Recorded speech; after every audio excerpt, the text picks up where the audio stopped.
Legacy. And he does have multiple top 8s in Legacy Open Series events. You can add this one to his resume as well. And he's got Blue-White Red Delver here, and we are going to be underway. Big smile on both players' faces. They are ready to play some magical cards, and we are ready to watch it happen. Guibault going to get to play first since he's the highest seed. A Tundra, and we're underway here in the semifinals of our Open Series here in Indianapolis, Indiana. We'll see how Tragos wants to start his turn. He's got an Arid Mesa. And does he have any fetching to do? Any cantripping? No, nothing. Passes it back. Josh wants to wait until his main phase to brainstorm here. And so that's what he's going to start. 3 cards coming. Spell Pierce among them. He also has a Delver's Secrets and his Swords to Plowshares in his hand. And he has found a second and now third land for the True Name Nemesis that's in his hand as well. Your favorite card? It's not my least favorite card. What is your least favorite card? That's a really good question. I'll have to think about it. Okay. I look forward to your reply. I mean, there's a really good chance the answer is Wasteland, but I would have to think about it some. Okay. So Josh is going to break his fetch land here.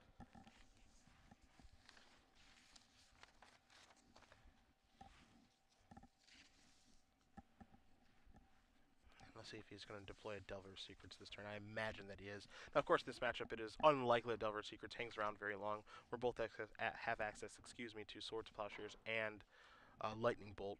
Basically, you're jockeying for position, playing stuff. It's going to get answered by things like that, and then it's the person who has a True Name Nemesis in play normally gets the job done. Yeah, Stoneforge Mystic unchecked can go get Batterskull. That's very powerful.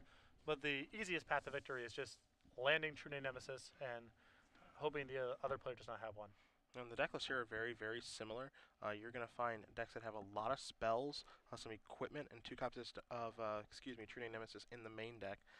So very, very, very similar list. Just basically taking Owen Turtenwald's deck list and just changing around a few cards. Oh, I haven't answered the question. Oh, I can't wait. It's Stifle. That's your least favorite card? In Legacy, yeah. It's the one that annoys me the most, I think, because it does some of the same, land screw elements that Wasteland does that I'm not a huge fan of. Okay. Additionally, the amount of time that gets wasted in the average Legacy round with each player stopping each other in response to each other's fetch lands in the off chance that there's a Stifle floating around in someone's deck, a lot of time gets wasted because of the presence of the card in the format. I actually kind of like Stifle. Just good, clean fun. There's some interesting gameplay as a result of it, but I think the time that we all lose from our lives by its existence. Yes. As Daze is going to take care of and some Swords of Plowshares. I'm more of a fan of Stifle because it just makes people unhappy. Oh, sure. Just get to dagger their land. Feels really, really good. Lightning Bolt going to take care of the Delver this go around. But again, as we established yesterday, my definition of fun different than yours. If you argue from the position that fun is zero sum, which some people do, then everything is equally as fun. So that can be a thing. I'm not saying that's wrong. Patrick, some people just want to watch the world burn. Right. That's all. Stoneforge Mystic in the house here for Guibault. And Peter appears, he has True Name Nemesis and Stoneforge Mystic, but no removal spell for this Stoneforge. So let's see what equipment's going to be. You mentioned the discussion of is it Batterskull or is it Sword of Fire and Ice or is it Umzawa's Jite that you do search for. Because there's a real decision to be made there, as you mentioned. If Stoneforge Mystic goes away, your Batterskull is going to take a long time to come into play. Yeah, but Josh might not be in a position to realistically cast the sword and get another creature in play anyway if the Stoneforge is to die, so goes for the play with the highest upside and goes and finds Batterskull. Tragos going to draw a card here. He actually has the initiative back now because of Guibault's Daze early to take care of that Source of Plowshares. Here's a Wasteland. This might be a Stoneforge of his own. And it is. So that means he does not have an answer for the Stoneforge that's on the table. Now, one thing that he can do is try to go after the white source and cross his fingers. Yeah, and you see him play in this order. To play around Daze, he's giving up a little bit of information by having a Wasteland available, which Josh has to mull over all the consequences of this, but Peter very careful not to walk into a Daze here with his Stoneforge Mystic. That's interesting, too, because, Guibault's looking at the Daze in his hand saying, okay, if I Daze this, then he can't Wasteland my white source.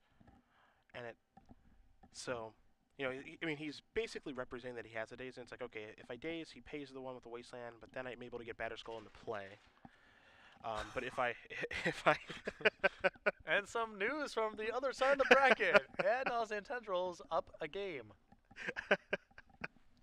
That didn't take too long. No, We're, that did we not. are, if you look at the clock, we are, you guessed it, now we are 5 minutes in. Right. 5 minutes in. But yeah, I mean, if he dazes, then he makes him pay. I guess Tragos could make the decision to not pay for the daze. I can't imagine that that would happen. As Guibault is going to draw a card. It is not what he is looking for. Not the white source. So there's Lightning Bolt to take out the Stoneforge Mystic. That's a step in the right direction. And now Stoneforge feeling frisky, going to get in the red zone. Put Tragos down to 18. But Peter may have a window here to try to stick a True Name Nemesis. If you, the problem with that, I think, is that with Guibault pausing, with the Stoneforge Mystic on the stack, I think it's a pretty loud declaration that he has a daze. Oh, he would need to have something else to back up this True Name Nemesis. Yeah. I would not just run it out there naked, as it were. But And I like continuing to play around days here. You see Stoneforge Mystic going to come into play with the 1 mana up. We'll see what it searches out this time. And it's going to go get Batterskull. and this matchup has a lot of the same elements that the Rug Delver Mirror has, where players are basically jockeying over mana. That's one of the big fights. Yep. And there's a Stifle in these decks, so that changes the amount of land destruction that's going on. But both players need to get to 3 mana for True Name Nemesis, so it's kind of the same thing. Both players need a lot of mana, and their mana is being fought over. And so the first person who can actually get out and land something of significance has a huge edge. All right, well, Stoneforge has found some equipments. And Guibault is having the mana issues here. They would find any, and more importantly, no cantrips to find any either. He is both missing total mana and white mana, so he can't cast the Swords of Plowshares in his hand. And now Peter's going to be able to take a huge edge in this game. Delver's Secret's going to come into play here, but again, Delver's Secrets isn't a card that plays a huge role in this matchup. There are tempo draws that can take place, but again, when you have both players playing 4 Lightning Bolts and 4 Swords of Plowshares, it's so unlikely that a Delver's going to get the job done. Swords of Plowshares here from Tragos on the end step, and while he did run it, it got dazed. It's like he ran it into a daze to me. No, and part of that, I believe, is that there is some risk if you're in Peter's seat that if Josh draws a white source of mana, he can put his own Batterskull into play. So this play hedges a little bit about that because he now doesn't have 2 mana total, even if he draws a Tundra. Yep. So that gives him a window to land True Name Nemesis and also make sure that Josh can't race back by getting his own Batterskull into play. I like that play a lot by Tragos. Yeah, that was a good spot to run into daze. Here's another copy of Delver's Secrets. Force of Will was the reveal to turn the Delver into a flying 3/2 Insectile Aberration, which is going to come into the red zone now. But the most important card that's on the table is not on Guibault's side. It's on Tragos's, and it's the 3/1 True Name Nemesis. We've seen this song and dance before. And this is exactly what Tragos can do now. He can activate this. He can put him with GT into play. And True Name Nemesis with equipment is super happy fun time. And that is a quick concession. So Josh Guibault is going to concede game number 1. Peter Tragos, he's got 1 on his side. Blue-White-Red Delver up a game, which is a strange thing to say. But Tragos going to win game number 1 as we're going to bring it back to the booth here. Cedric Phillips, Patrick Sullivan, trivia time, 6 months. Your question now. You ready? You're not ready, are you? No, No. I ain't gotten this far. Pathetic. I'll have a good one for the finals. Yeah, I bet you will. I bet you will. 'Cause All right. We already know what that one is. I do know that one, since we discussed it over breakfast this morning. I'm just so glad you came prepared. As we are going to take a look I was here. expecting that game to take a little bit longer. It was You gotta faster be, than you gotta I be able to anticipated. adjust. You got to be able to adjust on the fly. I'll teach you some things All right. while we do the traveling this year. Within Josh Guibault's deck list, SCG Premium, hashtag SCG Premium, 6 months, all that good stuff. Announced the winner at the conclusion of the semifinal round. Probably won't take that long. Within Josh Guibault's deck list, he has an equipment that Peter Tragos does not in the Stoneforge Mystic package. Now, Mr. Tragos has a Batterskull known as GT. Guibault has equipment, again, that Mr. Tragos does not. If you can name that equipment that Josh Guibault does have that Peter Tragos does not in his main deck, hashtag your answer, hashtag SCG Premium on Twitter. And again, we will announce the winner at the conclusion of our semifinal round. On the one side of the bracket, we've got Peter Tragos up a game over Guibault. On the other side, we have Ad Nauseam up a game over 30 Terminates, John Depps. So it's it might be a quick semifinal round. We might be announcing that winner pretty soon here, as we're going to bring it back over to the match. You've got Guibault's list in front of you, so let's take a look at the sideboard. I really like 3 copies of Grim Lavamancer. Allows you to fight over Stoneforge Mystic and Delver of Secrets, of course. and the graveyard's not really a resource this deck is using otherwise. It's also another thing to put equipment on and tax removal, all that good stuff. There is a copy of Wear and Tear that I really like here because, of course, the equipment matters quite a bit. And 2 copies of Pyroblast, which is really good because Peter has a bunch of blue cards in his deck, most notably True Name Nemesis. Powerful card, definitely worth countering. Potent. Yes. Taking a look at Tragos' sideboard, 3 red elemental blast, 2 copies of Meddling Mage, a Sword of Feast and Famine, a Sword of Fire and Ice, True Name Nemesis number 3 in the board, 2 copies of Wear and Tear, 2 Rest in Peace, a Grafdigger's Cage, a Grim Lava Master, and a Forked Bolt. So, red elemental blast we obviously like here. You got to win that fight over True Name Nemesis. That's super important. Meddling Mage not particularly good in this matchup. Again, a deck that has 4 lightning bolts and 4 copies of Swords of Plowshares. Sword of Feast and Famine I don't care for very much here, but Sword and Fire and Ice I think we obviously love. Great thing to put onto, of course, True Name Nemesis. The additional True Name Nemesis, yeah, 100% coming in. You can expect that.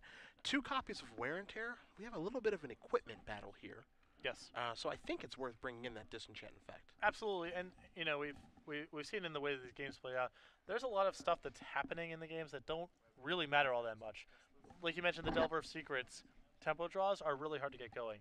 The fights are over mana, equipment, and True Name Nemesis. Those are the battles that you need to win.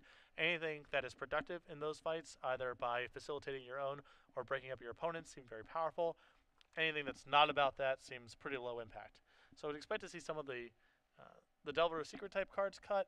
I would anticipate some of the Permission perhaps getting cut, and the fight being about equipment, True Name Nemesis, and similar cards. Singleton Grafdigger's Cage, don't care for. Grim Lava Mancer, I agree with you. We know Guibault's going to bring his, and I believe that Tragos should bring in his Singleton one. And then there's a single Fork Bolt. Would give him a 9th spot removal spell. I guess it's good enough since it kills Delver and it kills Stoneforge. So I mean, does he need 9? Well, Is the question? It depends what you're replacing it with. I think the Permission is pretty tough to be productive, and especially now that both players have copies of Red Elemental Blast or Pyroblast or what have you in the deck. So I would probably be looking to de-emphasize the low-impact blue cards, and to me that feels like Spell Pierce and Daze are those type of cards. All right, well. As we do see both players sideboard up. Again, Peter Tragos does win game number 1 here. Guibault's going to be on the play. He is your number 1 seed, but Tragos was able to break serve. Super important for him. On the other side of the bracket, we have Ethan Jane Washburn playing Spoiler to everyone's favorite deck of the top 8 here, the Junk Dark Depths deck. Ken and Haas down a game right now against Ant, but, you know, do you believe in miracles? I mean, it depends what we define as a miracle. This is something else entirely. This actually, I at the risk of hyperbole, there's a chance this is the most lopsided match we've ever had in the elimination rounds of a Legacy Open ever. Yeah, I mean, it felt. I remember when Lance used to play against Storm and how one-sided it was, and this is. I think it's even worse. At least Lance had Chalice of the Voids in the sideboard. Or something. To try to steal a win. Yeah. Yeah. Something like that could happen. I mean, we're taking a look at Haas's sideboard, even though we're not watching the match right now. He's got a Sphere of Resistance. That's really about it. That's really about it. Yeah. So you see both players taking a look at the opening hands.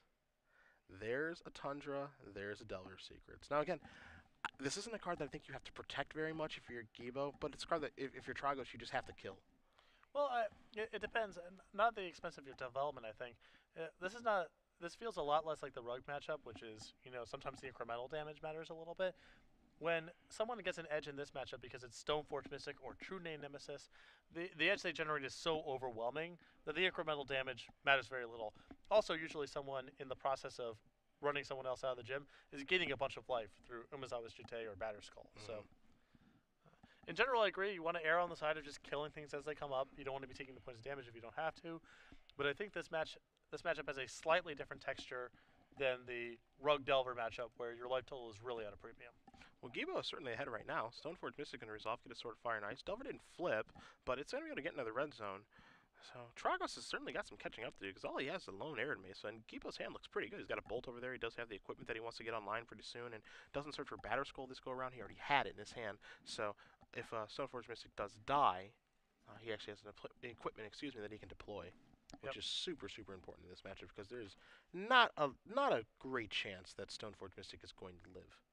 But Josh's hand, for as good as it is actually kind of feeble if Peter has a removal spell and a way to stop True Name Nemesis. Sure.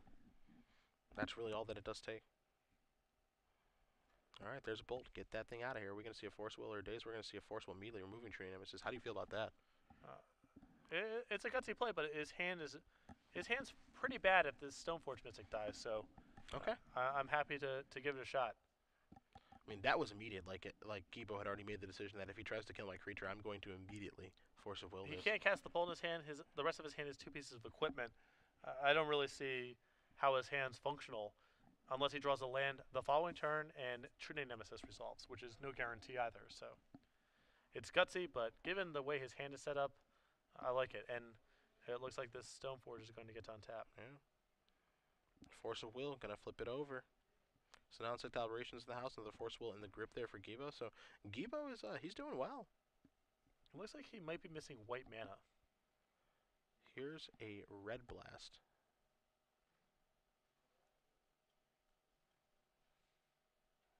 We know that's not going to get countered here. See the hand of Guibault. He's got a Sword of Fire and Ice, a Batter Skull, and the other card in there. And the Force Will is going to go to the grip, and the other card is a Lightning Bolt. You know, again, for as good as Josh's start was here, he is really leaning on the Stoneforge Mystic. He actually not only needs to get his equipment into play, but if something happens, he's also short creatures to equip things as well.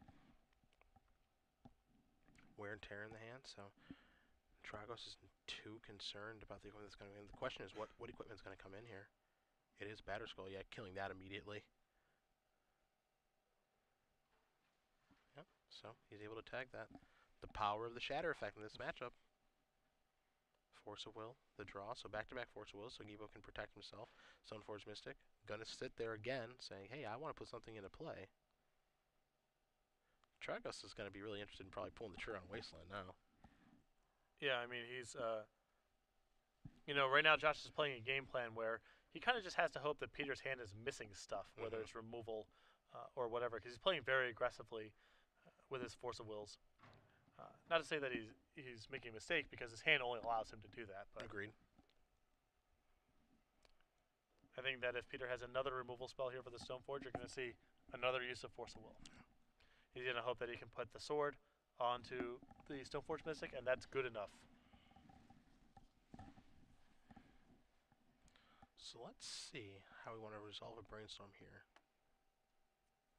for Mr. Tragos. A lot of options, obviously. You see the Red Blast, the Sword, the GT. Kind of wants to Wasteland, so he kind of wants to find some lands as well. He's got to ponder. A lot of stuff to look at. Yeah, the Wasteland potentially has a lot of upside here because it would, Josh's missed land drops. He'd have to draw a land to be able to equip that sword. Yep. So. Well, it's got to be a good feeling knowing that you don't have to worry about Batter Skull the rest of the game, too. Yep. If you're Tragos, that can certainly weigh into your decision. That part of the equation is over with. Alright, pass the turn back. No Wasteland. Maybe we Wasteland now? We do. Okay. Now if Guibault is able to rip off a land, we're looking at some trouble here for Mr. Tragos. Take a draw. It's a Stoneforge. Alright. And just an attack for 1. So Peter Tragos breathing a sigh of relief. Yeah, I was going to say Tragos was able to dodge that bullet there. He's going to sacrifice this on his upkeep. Probably go get a blue-white land. There's a Tundra. Make sure he has access to all the colors in his deck. And that's kind of been the highlight of this matchup here so far, as Guibault had some real mana issues in these games. Not able to draw lands on time to be able to do what he needs to do. As drawing a land there really, really turns around the game. I mean, it's not too surprising. Both of these decks have cheap removal to make the game drag out a little bit, and a bunch of wastelands. So, and not that many total lands in their deck. So, all of this adds up to a recipe of, players will struggle with mana. Ponder time. Tragos is the one with the cantrips. See, True Name, Delver, and a Tundra. I think the most important of those cards is the land. True Name is obviously great in this matchup if it can resolve. That land is going to play a huge role to still allow Tragos to do what's most important, which is cast multiple spells in one turn. The tough part here is, while the land is super important, and the True Name is okay, I mean, he's got plenty of things to do in his hand. The Delver, the third card, is a card that I don't think he really cares very much for. No. But if he decides to keep it the Ponder, he's kind of stuck keeping those cards, so I think that's kind of what's weighing in his decision. Also, he already has a Tree Nemesis, so realistically, the only card that he really may want there is the land. And then he's almost stuck having to keep the other cards. Yeah, this is a tough one for sure. Oh, yes. Oh, Oh, yes. Kenan Haas ties it up. going to 3. That is insanity. Yes, that is the word. I'm gonna have to ask Ruben Bressler. I know he's a. That is insanity. Yeah, he is there. He's there covering this match, writing it up. So I gotta know what happened. The sleeper hold must have gotten put in really quick.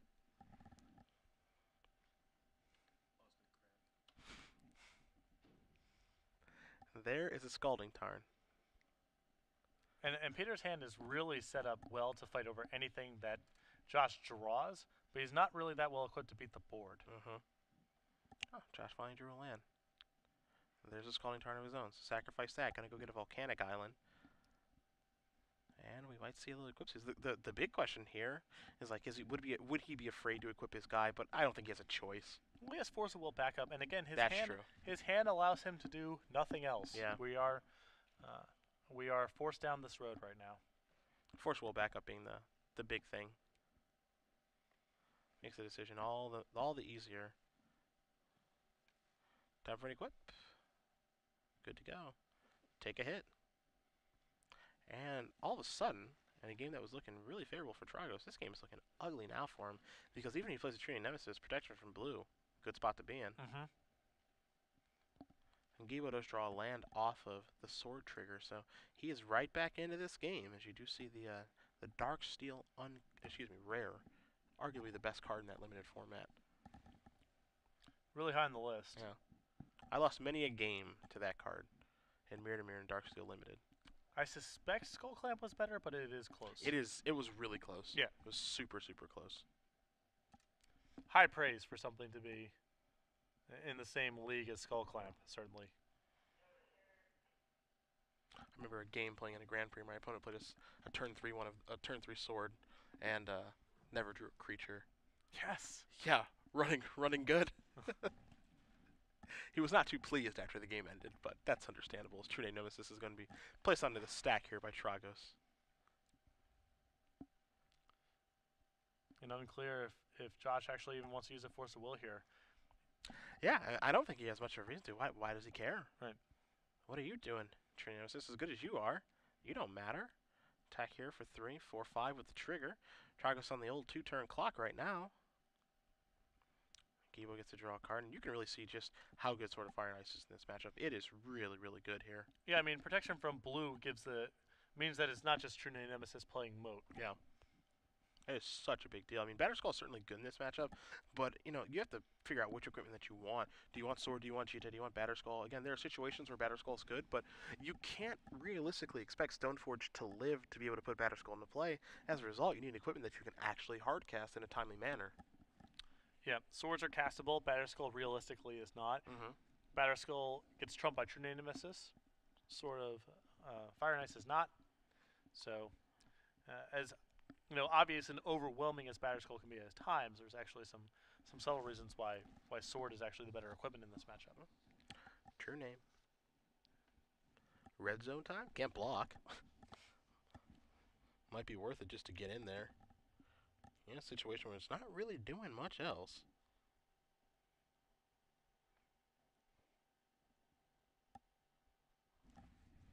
There's a bolt. I think that might be going upstairs. I would assume so. Yeah, here's a Spell Pierce. It says not quite yet. This one's not over just yet, says Tragos. So, Guibault's going to untap his permanents. And, yep, Tragos says, all right, I can't do anything to beat this. So, third and final is where we're headed. Between these two players, both are semifinal matchups in the third and final game. We did not expect one of them to be there. Yeah, a curious game. I mean, like we said, very much about True Name Nemesis and equipment.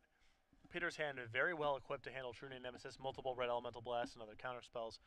Not really that well equipped to handle Stoneforge Mystic, and Josh drew enough of them, and Peter didn't find enough removal where, as far ahead as Peter was in card count and some other aspects of the game, Stoneforge Mystic plus Sword just sort of stole it. Yeah.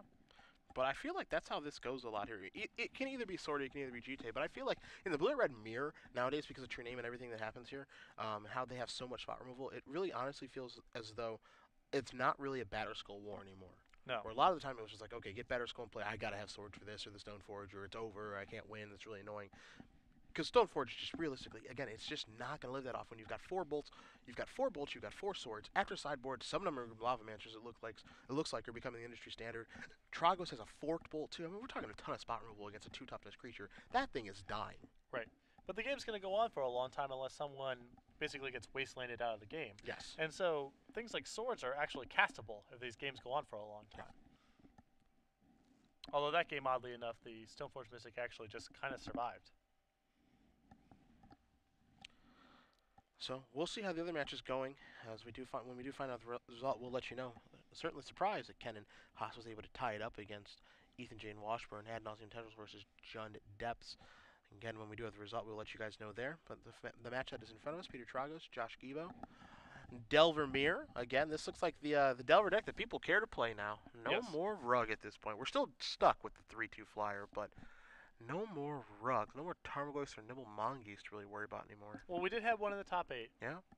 So it's not completely done. And Delver is actually just, in my mind, happens to be the best thing to back up, Daze and Wasteland with. Yeah. That's actually the core, and Force of Will and the cantrips. That's the core of the deck. Delver of Secrets, obviously, far more efficient than the other creatures, but if you're looking for where is the power of the deck coming from, I believe it's from, as usual, the blue spells printed 10 years ago, or 15 years ago. Surprise, surprise. Alrighty. Our players are ready. Tragos going to be on the play here as he was able to break serve. Big deal in this matchup being on the play. I think you can say that about every Legacy matchup nowadays, though. You do not want to be on the draw in this format. No. Daze and Wasteland again. Quite punishing to the person on the draw. Tragos looks at his hand. Pretty land heavy, it looks like. He's going to start off with a Scalding Tarn, so he's got a turn 1 play. We're going to see what it is. Is he cantripping?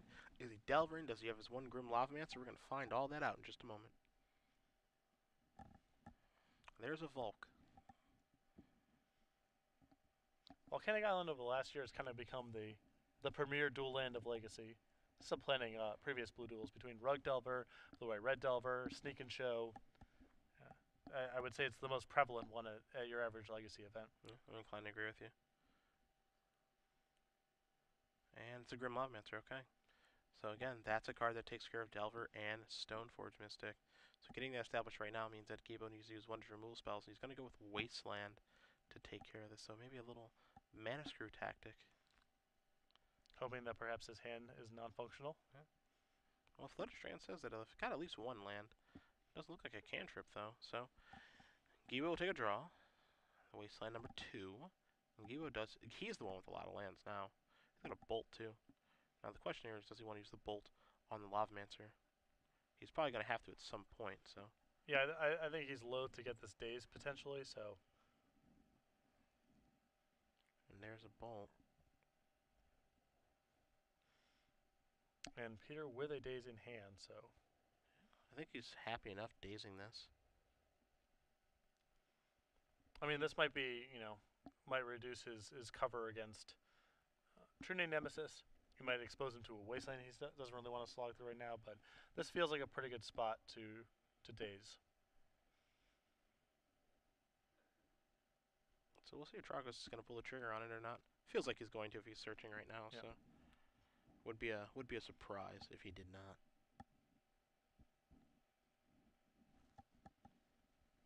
And there's your Daze. He hasn't played land for the turn though. I feel like Guibault might be baiting him a little bit here. Yeah. Because he has the other Wasteland in his hand. So he can actually just steal the initiative. Third Wasteland. Yet another Wasteland. Bang. Time to go. Guibault's been the one with the mana issues. Tragos going to float a mana. See if Guibault knows the trick to go to his attack step. So he can get the mana out of the pool. And then he can deploy that Delver if he wants to. I mean, I think he's still going to hold off to see if Peter has a red source of mana because he doesn't want that Delver killed for nothing. That's true. Yep, he's just going to pass. Tragos takes a draw. It's a ponder. Attack for 1. Uh-oh. No So imagine Landos. Wasteland just got printed in a Commander product. How are we reacting to this game?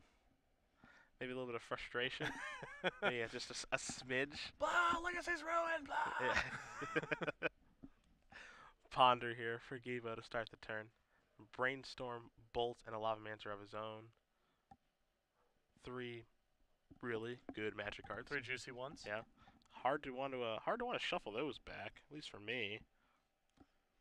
Well, he doesn't have a red spell to fill up with this turn because his lands are 2 Tundras and another Wasteland. Mm-hmm. So that causes him to pump the brakes a little bit, but it's unlikely he's going to find something that productive to do.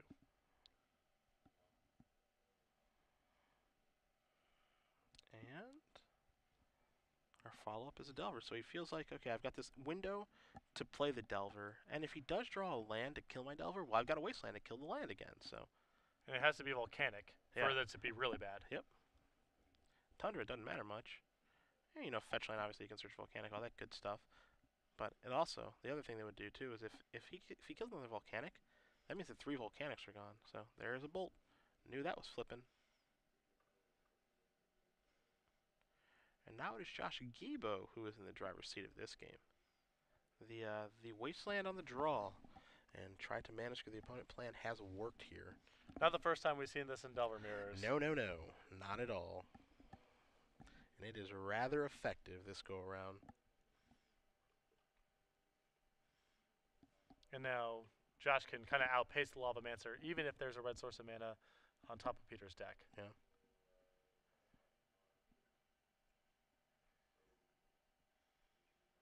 So there's your Delver. You see that's deployed. The flipped one is attacking, and a Grim Lavamancer getting in the red zone here. So, boy, is Guibault in a great spot. Dazes the draw here. And unfortunately for Peter Tragos, I believe, Patrick, this might be coming to an end. Yes.